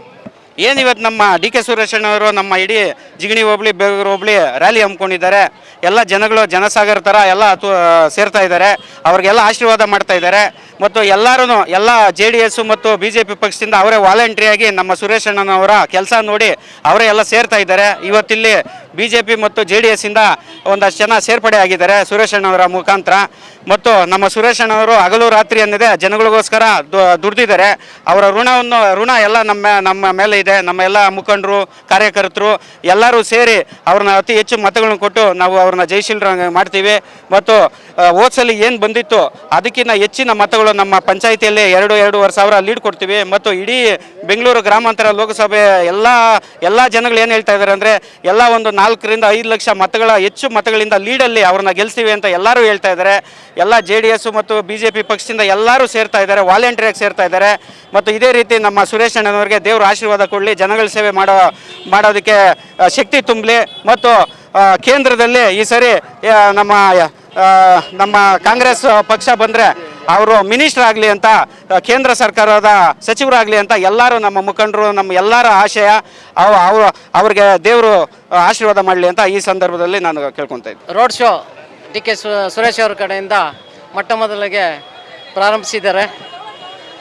ತುಂಬ ಅದ್ಧೂರಿಯಿಂದ ಉತ್ಸಾಹದಿಂದ ನಾವು ಕಾಂಗ್ರೆಸ್ ಪಾರ್ಟಿಯ ಡಿ ಕೆ ಸುರೇಶಣ್ಣವರು ಗೆದ್ದಿರೋದು ನಿಜವಾಗ್ಲೂ ಇದು 4ನೇ ಬಾರಿಗೆ ನಿಜ ಅಂತೂ ತಿಳಿದಿರ್ತದೆ. ಆದರೆ ನಮ್ಮ ಕಾಂಗ್ರೆಸ್ ಪಾರ್ಟಿಯ ಹುಮ್ಮಸ್ಸು ಒಂದು 1% ಕೂಡ ಕಡಿಮೆ ಆಗಿಲ್ಲ. ಈ ಸಾರಿ ಹೆಚ್ಚಿನ ಮತಗಳಿಂದ 2 ಬಾರಿಗಿಂತ ಹೆಚ್ಚಿನ ಮತಗಳಿಂದ ನಮ್ಮ ಡಿ ಕೆ ಸುರೇಶಣ್ಣ ಸಂಸದರು 4ನೇ ಬಾರಿಗೆ ಆಯ್ಕೆಯಾಗಿ ಲೋಕಸಭೆಗೆ ಹೋಗಲಿದ್ದಾರೆ. ಯಾವುದೇ ಕಾರಣದಿಂದ ಅವರು ಈ ಮುಂದೆ ಇದೇ ನಮ್ಮ PM ಮೋದಿಯವರಿಗೆ ಪ್ರತಿನಿಧಿಯಾಗಿ ವಿರೋಧವಾಗಿ ನಮ್ಮ ಕರ್ನಾಟಕದ ಹಕ್ಕನ್ನು ಕೇಳಲು ಮತ್ತೊಮ್ಮೆ ಬಾರಿ ಲೋಕಸಭೆಗೆ ಪ್ರವೇಶ ಮಾಡಲಿದ್ದಾರೆ. ಇದರಲ್ಲಿ ಸಂಶಯವೇನೂ ಇಲ್ಲ. ನಾವು ಹೆಚ್ಚಿಗೆ ಶ್ರಮಪಟ್ಟು ಹಿಂದಿನ ಬಾರಿಗಿಂತ ಈ ಬಾರಿ ಹೆಚ್ಚಿನ ಕೆಲಸ ಕಾರ್ಯಗಳನ್ನು ತೆಗೆದುಕೊಂಡು ಜನಗಳ ವಿಶ್ವಾಸದಿಂದ ಈ ಸಾರಿ ಬಹುಮತವನ್ನು ಪಡೆಯಲಿಕ್ಕೆ ನಾವು ಎಲ್ಲ ಶಸ್ತ್ರಾಸ್ತ್ರಗಳನ್ನು ಉಪಾಯಗಳನ್ನು ಮಾಡ್ತಾ ನಾವು ಜಯಶೀಲರಾಗಿ ಹೋಗೋದಕ್ಕೆ ನಾವು ಅಣಿಯಾಗಿದ್ದೇವೆ. ಏನು ಈ ತಿಂಗಳು 26ನೇ ತಾರೀಕು ಬೆಂಗಳೂರು ಗ್ರಾಮಾಂತರ ಲೋಕಸಭಾ ಚುನಾವಣೆ ನಡೀತಾ ಇದೆ. ಈ ಭಾಗಕ್ಕೆ ನಮ್ಮ ಯನ್ನಾಗರ ಗ್ರಾಮ ಪಂಚಾಯಿತಿ ವ್ಯಾಪ್ತಿಗೆ ನಮ್ಮ ಹಾಲಿ ಸಂಸದರಾದಂಥ ಡಿ ಕೆ ಸುರೇಶ್ ಅವರು 4ನೇ ಬಾರಿ ಆಯ್ಕೆ ಆಗಲಿಕ್ಕೆ ಆಶೀರ್ವಾದವನ್ನು ಬೇಡಲಿಕ್ಕೆ ನಮ್ಮ ಪಂಚಾಯಿತಿಗೆ ಬಂದಿದ್ದರು. ಇವತ್ತು ನಾವು ಕೂಡ ಹೆಚ್ಚಿನ ಜನಸಂಖ್ಯೆ ಸೇರಿ ಅವರಿಗೆ ಸ್ವಾಗತವನ್ನು ಕೋರಿದ್ವಿ. ತುಂಬ ಅದ್ಧೂರಿಯಾಗಿ ಕಾರ್ಯಕ್ರಮ ನಡೆದಿದೆ. ಏನು ನಮ್ಮ ಪಂಚಾಯಿತಿ ಸುಮಾರು ಮೊದಲಿಂದ ಕೂಡ ಕಾಂಗ್ರೆಸ್ಸು ಭದ್ರಕೋಟೆ ಆಗಿದೆ. ಈ ಪಂಚಾಯಿತಿ ವಿಧಾನಸಭಾ ಚುನಾವಣೆಯಲ್ಲಿ 2800 ವೋಟ್ ಲೀಡ್ ಕೊಟ್ಟಿದ್ವಿ. ಈ ಸಲ 3,000-4,000 ಲೀಡ್ ಕೊಡಬೇಕು ಅಂತ ಒಂದು ಪ್ರಯತ್ನದಲ್ಲಿ ನಾವು ಕೆಲಸ ಮಾಡ್ತಾಯಿದ್ದೀವಿ. ನಮ್ಮ ಪಂಚಾಯಿತಿಗೆ ಕಾವೇರಿ ವಾಟ್ರ್ ಇರಲಿಲ್ಲ, ಕಾವೇರಿ ವಾಟ್ರ್ ಬಂದಿದೆ. ಇವತ್ತು ಶುದ್ಧ ಕುಡಿಯುವ ನೀರಿನ ಘಟಕಗಳು ಕೊಟ್ಟಿದ್ದಾರೆ, ರಸ್ತೆಗಳು ಮಾಡಿದ್ದಾರೆ, ಬಸ್ಸು ತಂಗುದಾಣಗಳನ್ನ ಮಾಡಿದ್ದಾರೆ, ಹಲವಾರು ಅಭಿವೃದ್ಧಿ ಕಾರ್ಯಕ್ರಮಗಳನ್ನು ಮಾಡಿದ್ದಾರೆ. ಅವರಿಗೆ ನಮ್ಮ ಪಂಚಾಯಿತಿ ವ್ಯಾಪ್ತಿಯಲ್ಲಿ ಅವರಿಗೆ ಹೆಚ್ಚಿನ ಸಂಖ್ಯೆಯಲ್ಲಿ ಆಶೀರ್ವಾದ ಮಾಡಿ ಎಲ್ಲರ ದೇವರ ಕೃಪೆಯಿಂದ ಅವರು ಮತ್ತೊಮ್ಮೆ ಲೋಕಸಭೆಗೆ ಆಯ್ಕೆ ಆಗಿ ಬರಬೇಕು ಅಂತ ಎಲ್ಲ ದೇವರಲ್ಲಿ ಕೂಡ ಪ್ರಾರ್ಥನೆ ಮಾಡ್ಕೊಳ್ತೀನಿ. ಅವರು ಕೆಲಸಗಾರರು ಒಂದು ಪಂಚಾಯಿತಿ ಮೆಂಬರ್ಗಿಂತ ಹೆಚ್ಚಾಗಿ ಕೆಲಸ ಮಾಡ್ತಾರೆ. ನಾವು ಮೊದಲು ಹಲವಾರು ಲೋಕಸಭಾ ಸದಸ್ಯರನ್ನ ನೋಡಿದ್ದೀವಿ. ಒಂದು ಸಲ ಲೋಕಸಭಾ ಸದಸ್ಯರು ಆಯ್ಕೆ ಆದಮೇಲೆ 5 ವರ್ಷಕ್ಕೊಂದು ಸಲ 2 ಸಲ ನಾವು ನೋಡ್ತಾ ಇರಲಿಲ್ಲ. ಈ 5 ವರ್ಷದಲ್ಲಿ ನಮ್ಮ ಪಂಚಾಯಿತಿಗೆ ಒಂದು 20-25 ಸಲ ಬಂದು ಹೋಗಿದ್ದಾರೆ. ನಮ್ಮ ಪಂಚಾಯಿತಿ ಕೂಡ ಉತ್ತಮ ಮಟ್ಟದಲ್ಲಿ ನಾವು ಕೆಲಸ ಮಾಡ್ತಾಯಿದ್ದೀವಿ. ಪಂಚಾಯಿತಿಯಲ್ಲಿ ಕೆಲಸ ಮಾಡ್ತಾಯಿದ್ದೀವಿ. ಆ ಕೆಲಸ ಮಾಡಲಿಕ್ಕೆ ಸ್ಫೂರ್ತಿನೇ ನಮ್ಮ ಡಿ ಕೆ ಸುರೇಶ್ ಅವರು ಮತ್ತೊಮ್ಮೆ ಆಯ್ಕೆಯಾಗಿ ನಮ್ಮ ಪಂಚಾಯಿತಿ ಇನ್ನೂ ಉತ್ತಮ ರೀತಿಯಲ್ಲಿ ಅಭಿವೃದ್ಧಿ ಆಗಲಿಕ್ಕೆ ಸಹಕಾರ ಆಗುತ್ತೆ ಅಂತ ಹೇಳಿ ಎಲ್ಲ ಜನಗಳು ಕೂಡ ನಮ್ಮ ಡಿ ಕೆ ಸುರೇಶ್ ಅವರಿಗೆ ಆಶೀರ್ವಾದ ಮಾಡಬೇಕು ಅಂತ ಹೇಳ್ತೀನಿ.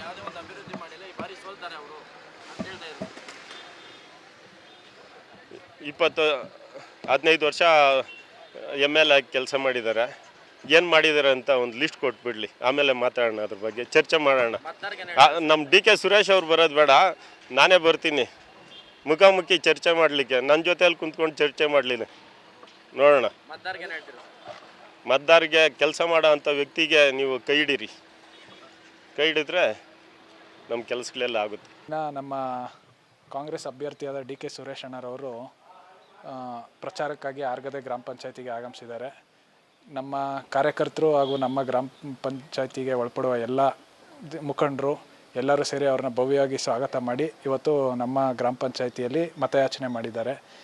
ಜನ ಸೇರಿದ್ರಂಥ ರೀತಿ ನೋಡಿದರೆ ಮುಂದಿನ ದಿನಗಳಲ್ಲಿ ನಮ್ಮ ಜಯ ಯಾರೂ ತಡೆಯೋಕ್ಕಾಗಲ್ಲ ಅನ್ನೋದು ಸ್ಪಷ್ಟವಾಗಿ ಕಾಣಿಸ್ತದೆ. ಜನರ ಪ್ರೀತಿ ನಮ್ಮ ನಾಯಕರು ಮಾಡಿರೋದಕ್ಕಂಥ ಕೆಲಸ, ಈ ಡಬಲ್ ರೋಡ್ ಆಗಲಿ, ಕೋವಿಡ್ ಸಮಯದಲ್ಲಿ ನಿಂತಿರೋದಾಗಲಿ, ರೈತರ ಪರವಾಗಿ ದುಡ್ದಿರೋದಾಗಲಿ ಎಲ್ಲದನ್ನು ಗಮನಿಸಿದರೆ ನಾವು 2 ಲಕ್ಷಕ್ಕಿಂತ ಹೆಚ್ಚಿನ ಅಂತರದಲ್ಲಿ ನಾವು ಗೆಲುವು ಸಾಧಿಸ್ತೀವಿ ಅನ್ನೋದು ಈ ಮೂಲಕ ತಿಳಿಸ್ತೀನಿ. ಅದೇ ರೀತಿ ನಮ್ಮ ಈ ಭಾಗದ ಎಲ್ಲ ಜನರಲ್ಲಿ 26ರಂದು ನಡೆಯುವ ಚುನಾವಣೆಯಲ್ಲಿ 2ನೇ ಕ್ರಮ ಸಂಖ್ಯೆಯ ಕೈ ಗುರುತಿನ ಅಭ್ಯರ್ಥಿಯಾದ ಡಿ ಕೆ ಸುರೇಶ್ ಅವರಿಗೆ ತಮ್ಮ ಮತ ನೀಡಬೇಕಾಗಿ ತಮ್ಮಲ್ಲಿ ಕೇಳ್ಕೊಳ್ತಾ ಇದ್ದೀವಿ. BJPಯವರು ಯಾವಾಗಲೂ ಸುಳ್ಳು ಹೇಳ್ತಾ ಇರ್ತಾರೆ, ಅದ್ರ ಬಗ್ಗೆ ನಾವೇನು ಹೆಚ್ಚು ತಲೆ ಕೆಡಿಸ್ಬೇಕಾಗಿಲ್ಲ. ನಮ್ಮ ಸುರೇಶ್ ಅಣ್ಣವ್ರು ಮಾಡಿರೋ ಕೆಲಸ ಅವ್ರನ್ನ ಕೈ ಹಿಡಿತದೆ. ಅವ್ರು ಯಾವ ರೀತಿ ಕೂಲಿ ಕೇಳ್ತಾ ಇದ್ದಾರೆ, ಕೆಲಸ ಮಾಡಿದ್ದಾರೆ, ಕೂಲಿ ಕೇಳ್ತಾ ಇದ್ದಾರೆ, ಜನ ಅವರಿಗೆ ಕೂಲಿ ಕೊಟ್ಟು ಹೆಚ್ಚಿನ ಅಂತರದಲ್ಲಿ ಕಳೆದ 3 ಬಾರಿಗಿಂತ ಹೆಚ್ಚಿನ ಅಂತರದಲ್ಲಿ ಗೆಲ್ಲಿಸಿ ಅವ್ರನ್ನ ಮತ್ತೆ ಲೋಕಸಭೆಗೆ ಕಳಿಸ್ಕೊಡ್ತಾರೆ ಅಂತ ವಿಶ್ವಾಸ ನಮ್ಮಲ್ಲಿದೆ. ನಾಳೆ 26ನೇ ತಾರೀಕು ನಡೀತಾ ಇರ್ತಕ್ಕಂಥ ಚುನಾವಣೆಯಲ್ಲಿ ನಮ್ಮ ಕಾಂಗ್ರೆಸ್ ಪಕ್ಷದ ಅಭ್ಯರ್ಥಿಗಳಾಗಿ ಸ್ಪರ್ಧೆ ಮಾಡಿರ್ತಕ್ಕಂಥ ಹ್ಯಾಟ್ರಿಕ್ ಸಾಧನೆ ಮಾಡಿರ್ತಕ್ಕಂಥವ್ರು, ಎಲ್ಲ ಭಾಗದಲ್ಲಿ ಅಭಿವೃದ್ಧಿಯನ್ನು ಮಾಡಿರ್ತಕ್ಕಂಥ ನಮ್ಮ ನೆಚ್ಚಿನ ಅಭ್ಯರ್ಥಿಗಳಾದಂಥ ಡಿ ಕೆ ಸುರೇಶ್ ಅವರು ನಮ್ಮ ಆರ್ಗದ್ದೆ ಗ್ರಾಮ ಪಂಚಾಯಿತಿ ವ್ಯಾಪ್ತಿಗೆ ಪ್ರಚಾರಕ್ಕೆ ಇವತ್ತು ಆಗಮಿಸಿದರು. ಅವರಿಗೆ ನಮ್ಮ ಆರ್ಗದ್ದೆ ಗ್ರಾಮ ಪಂಚಾಯಿತಿಯ ಎಲ್ಲ ಕಾರ್ಯಕರ್ತರು, ಗ್ರಾಮ ಪಂಚಾಯಿತಿಯ ಅಧ್ಯಕ್ಷರುಗಳು, ಮಾಜಿ ಅಧ್ಯಕ್ಷರುಗಳು, ಸದಸ್ಯರುಗಳು, ಮಾಜಿ ಸದಸ್ಯರುಗಳು, USN ಅಧ್ಯಕ್ಷರುಗಳು, ಮಾಜಿ ಸದಸ್ಯರುಗಳು, ಎಲ್ಲ ಭಾಗದ ಮುಖಂಡರುಗಳು ಅಭೂತಪೂರ್ವವಾದಂಥ ಸ್ವಾಗತವನ್ನು ಇವತ್ತು ನಮ್ಮ ಆರ್ಗದ್ದೆಯಲ್ಲಿ ಕೋರಿ ಅವರು ಚುನಾವಣಾ ಪ್ರಚಾರದ ಭಾಷಣವನ್ನು ಮಾಡಿದ್ದಾರೆ. ನಾವು ಅವರ ಋಣವನ್ನು ತೀರಿಸುವಂಥ ಕೆಲಸ ಮಾಡಬೇಕಾಗಿದೆ. ಯಾಕಂದರೆ ನಮಗೆ ಸಾಕಷ್ಟು ಕೆಲಸ ಕಾರ್ಯಗಳನ್ನು ಮಾಡಿಕೊಟ್ಟಿದ್ದಾರೆ. ಕೆರೆ ತುಂಬುವಂಥ ಕಾರ್ಯಕ್ರಮ ಇರ್ಬೋದು, ಕೆರೆಗಳಲ್ಲೇ ಬಂದಿದ್ದರಿಂದ ಅಂತರ್ಜಲ ವೃದ್ಧಿಯಾಗಿದೆ. ರಸ್ತೆ ಅಗಲೀಕರಣ ಮಾಡಿ ಡಬಲ್ ರೋಡ್ ರಸ್ತೆಯನ್ನು ಮಾಡಿದ್ದಾರೆ, ಬಿಡದಿಯಿಂದ ಏರ್ಪೋರ್ಟ್ವರೆಗೂ ಮಾಡಿಕೊಟ್ಟಿದ್ದಾರೆ. ಮೊನ್ನೆ ತಾನೇ ಕಾವೇರಿ ನೀರನ್ನು ನಮಗೆ ಮಾಡಿಕೊಟ್ಟಿದ್ದಾರೆ. ಆಮೇಲೆ ಹಳ್ಳಿಯ ಭಾಗಗಳಲ್ಲಿ ಅನೇಕ ರಸ್ತೆಗಳನ್ನು ಮಾಡಿಕೊಟ್ಟಿದ್ದಾರೆ, ಕುಡಿಯೋ ನೀರು ಘಟಕಗಳನ್ನು ಮಾಡಿಕೊಟ್ಟಿದ್ದಾರೆ, ಬಸ್ ಸ್ಟಾಪ್ಗಳನ್ನು ಮಾಡಿಕೊಟ್ಟಿದ್ದಾರೆ. ಈ ಮೂಲಭೂತ ಸೌಕರ್ಯ ಆಮೇಲೆ ಹೋದರೆ ಯಾವ ಟೈಮಲ್ಲೂ ಸ್ಪಂದಿಸಿದ್ದಾರೆ. ಒಬ್ಬ ಗ್ರಾಮ ಪಂಚಾಯತಿ ಒಬ್ಬ MLAನೂ ಸಹ ಅಷ್ಟು ಸರಿ ಕ್ಷೇತ್ರಕ್ಕೆ ಬರೋದಕ್ಕಾಗಲ್ಲ. ಆರ್ಗದ್ದೆಗೆ ನಾವು ಅವ್ರು ಬಂದಿಲ್ಲ ನಮ್ಮ ಪ್ರಶ್ನೆಯಲ್ಲಿ ಏನೇ ಒಂದು ಸಣ್ಣ ಕಾರ್ಯಕ್ರಮ ಆಗಲಿ, ಯಾವುದೇ ಈ ಭಾಗದಲ್ಲಿ ಈ ಕಡೆ ಹೋಗೋರಾಗಲಿ ಏನೋ ಒಂದು ಕಾರ್ಯಕ್ರಮ ಮಾಡ್ಕೊಳ್ತಾರೆ, ಇಲ್ಲ ಒಂದು ಕಡೆ ಇಂಥ ಕಡೆ ಊಟಕ್ಕೆ. ಆಮೇಲೆ ಅವ್ರು ಹೇಳೋದು ಒಂದೇ, ಯಾರೋ ಒಬ್ಬ ಕಾರ್ಯಕರ್ತರ ಮನೆಗೆ ಊಟಕ್ಕೆ ಬರ್ತೀನಪ್ಪ, ಯಾವತ್ತು ಒಬ್ಬೊಬ್ಬ ಕಾರ್ಯಕರ್ತರ ಮನೇಲಿ ಒಂದೊಂದು ಕಡೆ ಊಟಕ್ಕೆ ಬರ್ತೀನಿ ಅಂತಾರೆ. ಜನಗಳಲ್ಲಿ ಸಾಮಾನ್ಯವಾಗಿ ಮಿಂಗಲ್ ಆಗ್ತಾರೆ. ಅಂಥ ಒಬ್ಬ ಸಂಸದರನ್ನ ನಾವು ಯಾವತ್ತೂ ನೋಡಲಿಲ್ಲ. ನಮ್ಮ ಅದೃಷ್ಟ ಅಂಥವ್ರು ಸಿಕ್ಕಿರೋದು. ಅವ್ರು ಮಾಡಿರ್ತಕ್ಕಂಥ ಕೆಲಸ ಅವ್ರನ್ನ ಕಾಪಾಡ್ತದೆ. ಅವ್ರೊಂದು ಮಾತು ಹೇಳ್ತಾರೆ, ನಾನು ಮಾಡಿರೋ ಕೆಲಸಕ್ಕೆ ನೀವು ಕೂಲಿ ಕೊಡಿ, ನಿಮ್ಮ ಸೇವೆ ಮಾಡೋದಕ್ಕೆ ಅವಕಾಶ ಮಾಡಿಕೊಡಿ ಅಂತ. ನಮ್ಮ ಭಾಗದ ಜನ ಅದನ್ನು ಅರ್ಥ ಮಾಡಿಕೊಂಡು ನಮ್ಮ ಭಾಗ ಸಾಕಷ್ಟು ದಿನಗಳಿಂದ ನಾವು ಕಾಂಗ್ರೆಸ್ ಪಕ್ಷಕ್ಕೆ ನಮ್ಮ ಗ್ರಾಮ ಪಂಚಾಯತಿ ಲೀಡನ್ನೇ ಕೊಟ್ಕೊಂಡ್ಬಂದಿದ್ದೀರಿ.